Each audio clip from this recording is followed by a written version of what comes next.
Hi, y'all. Welcome to this week's episode of Stranger Stitches. Today, we are going to look into a few cases of digital disasters.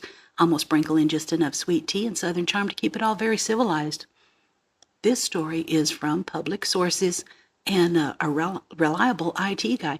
This is not a news article. We're just sitting here on the porch telling tales like folks do.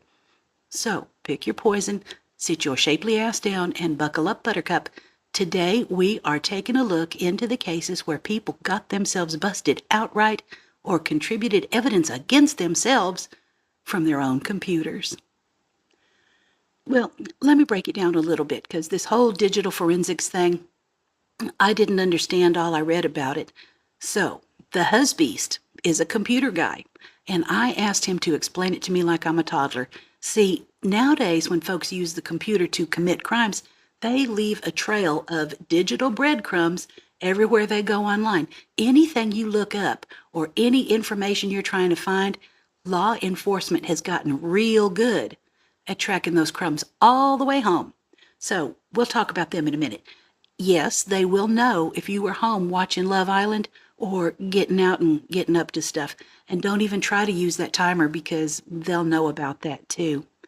Digital forensics is a $5 word for saying digging through your computers and phones and catching bad guys. Some tech-savvy investigators, worried mamas, and suspicious parents can pull evidence from just about any electronic device you can think of. Your laptop, your smartphone, even your TV. And I'm going to tell you, there are private investigators out there who can do all this stuff too. And they ain't worried about warrants, if you know what I'm saying. So every time you go online, click, tap, swipe, you're leaving little footprints all over the place. But here's what catches the criminals. Browser history and search records. When you think you've deleted something, it's not deleted. It's still in there, sitting around, waiting to be found, waiting to tell a tale on you. These computer whizzes can dig it all up faster than you can say clear my history. My own browsing history probably has me on somebody's list somewhere. I do research for my little episodes and lots of looking into true crime and stuff. I don't delete anything. They can come and look at me up one side and down the other. I'm not trying to hide anything. And if they look at what I've posted that week, they will understand what that research was for. But that's okay. That's enough about me. So they've got this sneaky little stuff hiding in your files. It's called metadata. This is tattletale data. So when you've created something, that device you used, even where you were when you took a photo, it's like having a little snitch bitch built right into your technology. And just because I do love a good conspiracy, metadata, and the Facebook alternate name is Meta, Coinky Dink? I don't think so. Well, let me tell you how chatty this metadata can be. Every photo you take, it's keeping track of exactly where you were when you snapped it, down to GPS coordinates. Your Word documents remember what computer you used, what time you started typing, and any time that you went back and changed your mind about something. Those selfies that are posted, they're tattling about what kind of camera you used, what setting you had it on, and God forbid, even if you used a filter. Who don't use a filter? I know I'm kind of scary without it. But the really scary part is when you think you've deleted something, that little tattleteller is still sitting there like a nosy neighbor through the curtains. These digital detectives can dig up information on files you forgot you had, even when you created them, when you last looked at them, and sometimes even what you file named them before you even tried to hide them. Oh boy, it's like your computer is keeping a diary on you, and it's got a memory like a steel trap. Now, I'm not up to nothing, so it's okay if they catch me at it.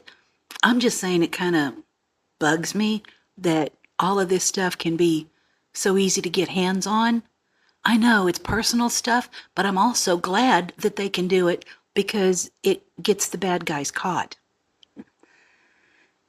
So, social media shenanigans, Facebook posts, Instagram stories, Twitter rants, it's all fair game in the courtroom. If they obtain this information, going through the right steps and all, it is all admissible. Turns out that posting about your crimes on social media isn't the brightest idea. Who'da thunk it, right? Well, let me tell you about some folks who learned this lesson the hard way. Roger Dorn is from Texas, and he thought he was being real clever when he posted on Facebook that he had warrants and he was playing the adult version of hide and seek. That game ended real quick when police saw his post and came knocking at his door. Yeah, he was at home doing this. Some folks can't help but brag about their troubles, bless their little pea-picking hearts. Craig Lazzie Lynch was a prison escapee in England and apparently thought he was untouchable when he started taunting police with Facebook posts and photos of his shenanigans while he was out on the run. This fool was posting pictures of himself living it up, thinking he was too smart to get caught. Well, my friend, social media has a funny way of making these people look stupid, and the authorities tracked him down faster than you can say cheese for the camera. Little something happened back in 2012. 14 members of a Brooklyn street gang got themselves caught in the most embarrassing way possible. They accepted friend requests from an undercover NYPD officer on Facebook. Imagine that. These mostly grown men thought they were so street smart, but they couldn't tell a cop from a regular person? Okay, that's all right. The officer got access to all of their criminal bragging and evidence, and the whole gang went down like dominoes. Another case in that same year, police were investigating two gangs with the silliest names I've ever heard. Very Crispy Gangsters and the Rock Stars. Very clever. Bless that little flea-bitten asses. Well, the detectives didn't need to spend a whole lot of time pounding the pavement for their leads. Instead, they fired up their computers and followed the trash talk. It was like having their own personal soap opera. One post said, "Rock Stars up, 3-0. Yeah, the fool had boasted on social media, and that wasn't a reference to a baseball game. That was this idiot bragging about the body count from a bloody turf war. Eventually, this evidence led to 49 arrests when all said and done. Bye-bye. You can't be out there in the public talking about murder like it's a video game of score and expect to stay free. Sometimes the stupid just advertises itself, and I am glad that they got caught." David Bowen is evidence that sometimes this stuff can work for good as well. A father whose heart was broken over his daughter's murder turned to Facebook Live and turned it into his own personal detective agency. This determined Eddie used live videos to plead with witnesses to come forward about his baby girl's killing. This persistence in the power of social media did eventually lead people to speak up. The killer got caught and convicted. So sometimes it can be used for good, and this Papa proved that love and determination can move mountains, even the digital ones. So let's talk a little bit about some cases I know you've heard of. The Scott Peterson case. Forensic experts recovered deleted internet searches from the history of his computer, showing searches for bodies of water and boat launches days before his very pregnant wife, Lacey, went missing, and her body was later found in the San Francisco Bay. But that's just the tip of the iceberg. They also dug up emails proving he was carrying on with another woman, giving him both motive and showing he'd been planning the whole mess. Talk about digital evidence serving him up on a silver platter. The Casey Anthony trial. This case will forever make my blood boil. Kaylee Anthony's own mama was searching for ways to do away with her own child, and the computer remembered every last keystroke. Forensic experts pulled up the deleted search history from the Anthony family computer that included searches for chloroform and foolproof suffocation. Mercy damn, even though Casey got off on the murder charges, and don't get me started about that because that's a soapbox it's hard to get me off of, those computer experts provided the backbone of the prosecution's case. It just goes to show that when you're planning something wicked, that computer is keeping a detailed diary on you. The Jodi Arias case. This woman thought she was so clever deleting photos, but again, bless her heart, she didn't know much about digital forensics. See, Jodi claimed she killed Travis Alexander in self-defense, but some tech wizards found deleted photos on a digital camera that had been tossed into a washing machine. Can you imagine? Those pictures placed her right there at the crime scene during the murder. YouTube don't like me anyway, so it's okay. And the timestamp told the whole ugly story. They also recovered text messages and emails showing that their relationship was a little bit more volatile than she led people to believe. And all that digital evidence helped put her behind bars where she belongs. Do y'all remember Ross Ulbricht? He's the Silk Road person.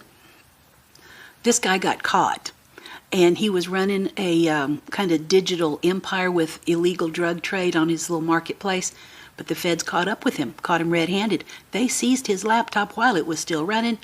That's pretty good timing. They found what investigators called a treasure trove of evidence, chat logs, financial records, and would you believe he kept a detailed journal of the whole operation? It was like he wrote down his own confession. All he had to do was sign it. All that digital evidence linked him directly to his online persona and proved every bit of his legal activity. Sometimes the criminals just make it too easy. Michaela Munn, Mother of the Year, right? She claimed her newborn's death was just a terrible accident. But her computer told a very different story. Digital forensic experts recovered her browser history and found searches for at-home abortions and ways to cut umbilical cords of a baby. The evidence was clear.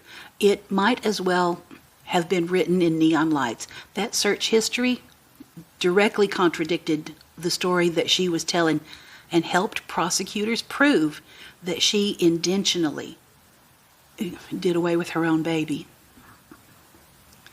The Craigslist killer, Philip Markoff. Now, this case, real doozy. Philip Markoff was a med student who seemed to have it all together on the outside, but he was using Craigslist to lure folks into robberies and much worse. The digital evidence is what nailed this boy to the wall. Investigators tracked his crimes through a combination of the breadcrumbs and old-fashioned detective work. They used cell tower records to place him at the scene of the crimes, even though Markoff thought he was being clever by turning off his phone, turning it on and off.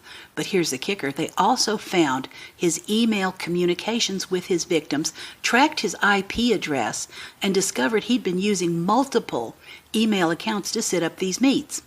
The digital trail was so thick you could have cut it with a knife. His laptop and phone revealed a pattern of contact with his victims. Craigslist and surveillance footage from hotels where the crimes occurred sealed the deal. All of that book learning couldn't save him from what he didn't know. And Maury Travis. I think the press was calling him the bi-state video strangler. They're really trying to get creative here, isn't it?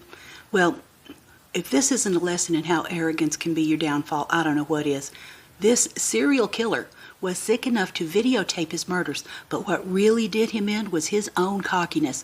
Travis sent an anonymous letter to a newspaper with a computer-generated map from Expedia, probably thinking he's being real smart. But those investigators traced the map right back through Microsoft to an IP address, and from there to his WorldCom internet account under the username MSN Maury Travis. Can you believe that? That fool used his own name. Sometimes these criminals aren't nearly as clever as they think. Larry J. Thomas. This case shows how social media and online selling platforms can trip criminals up faster than a loose shoelace. Thomas was trying to cover up a murder and robbery, but investigators connected him to the OfferUp username Sports through his Facebook profile. His iPhone was like a confession letter. It had photos of him posing with the murder weapon, and his email was full of offer up notifications. The real nail in his coffin was a Pinger app account he used to contact the victim, created his own email address, and linked it to his home IP address. Even when he tried to lie his way out of it, proof is right there, plain as day. Matthew Baker. Here's a case that'll break your heart. If it don't break your heart, you don't have one. A so-called man of God used his position to cover up murder.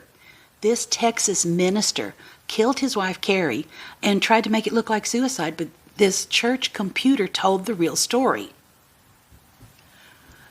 Investigators found internet searches for overdose on sleeping pills and his attempts to buy Ambien online in the month before Carrie died.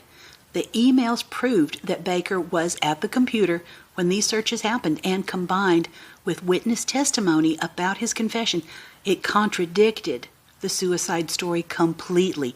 Some folks even think he killed his own child the same way, through suffocation, when she passed unexpectedly after coming home from the hospital. Oh my gosh. And that man used the Lord's house to plan the murder, and technology brought him down. And I know you know this one. BTK, Dennis Rader. This monster terrorized Wichita for decades, thinking he was too smart to get caught, but technology caught up with him in the most ironic way possible. Rader sent a floppy disk to a TV station asking if it could be traced back to him. When they told him no, which was a little lie, we don't owe him the truth, that's fine, he sent it right along. Those forensic experts recovered the metadata from a deleted Microsoft Word document on that disk, and wouldn't you know it, it showed the document was last edited by username Dennis on that computer registered to Christ Lutheran Church. Rader was the church president. Oh my. So that connection was easy. Yeah, too easy. They confirmed it with DNA evidence from his daughter when they arrested. Rader himself admitted, the floppy did me in. Again, another one served himself up on a platter. And truth to tell, I am not trying to help y'all get away with stuff, but you do need to be aware. When people send you questionable information, that is also on your computer. And Lord help you if someone decides to drag you into their mess. Now, let's talk about these apps and that promise to make your stuff disappear like morning dew, but that is not reliable. Snapchat might delete the snaps from their servers after they've been viewed or after 30 days, or if left unopened, but that they disappear completely claim is horse shit. There are ways snaps can be saved, screenshots saved in a chat or through the memories feature. Plus, Snapchat keeps some data on their servers longer than they let on, even if they swear it's just for a quoted limited time. Do y'all know about the app called Signal? It loves to brag about their disappearing messages, but those messages live on in both phones. If someone screenshots or doesn't have the feature turned on, well, there you go. Privacy right out the window. WhatsApp. And I've used this one before too, just to keep up with people that are out of the country for a bit. It has that delete for everyone feature, and that sounds real good, but it only works if everyone's got a good internet connection and nobody's already seen the message. Plus, WhatsApp keeps backups, and those deleted messages might still be sitting pretty in someone's cloud storage. Instagram and Facebook Messenger both have disappearing messages now, trying to act all secretive, but Meta, that's Facebook's new fancy name, has been caught with their hands in that cookie jar before when it comes to data collection. Those messages might vanish from your chat, but don't bet the farm they're gone from the servers. Have you heard about Telegram? It has one of those secret chats that self-destruct, but regular Telegram chats are stored on their servers indefinitely. And even those secret chats that aren't so secret, if someone takes a screenshot or law enforcement comes knocking with the right paperwork, yeah, those are all fair game. Bottom line is, if you don't want to read it out loud in a courtroom, don't put it on your computer. These tech companies can promise you the moon, but when push comes to shove and the law gets involved, your private messages have a funny way of showing up as evidence. And I'm glad, I am completely thankful for this technology and their ability to do it, because it's worked its way in a lot of good ways too. I'm just saying, don't get yourself involved in other people's mess, and don't let them bug you with it either. All right, time for me to go fold some laundry. So, keep safe, keep your private stuff private, report anything that you think is a scam. That's right, you call it in. When you think something's a scam or somebody's trying to get you involved in something, report it immediately. Well, that's me for this week. Sweet dreams. I'll see y'all next time.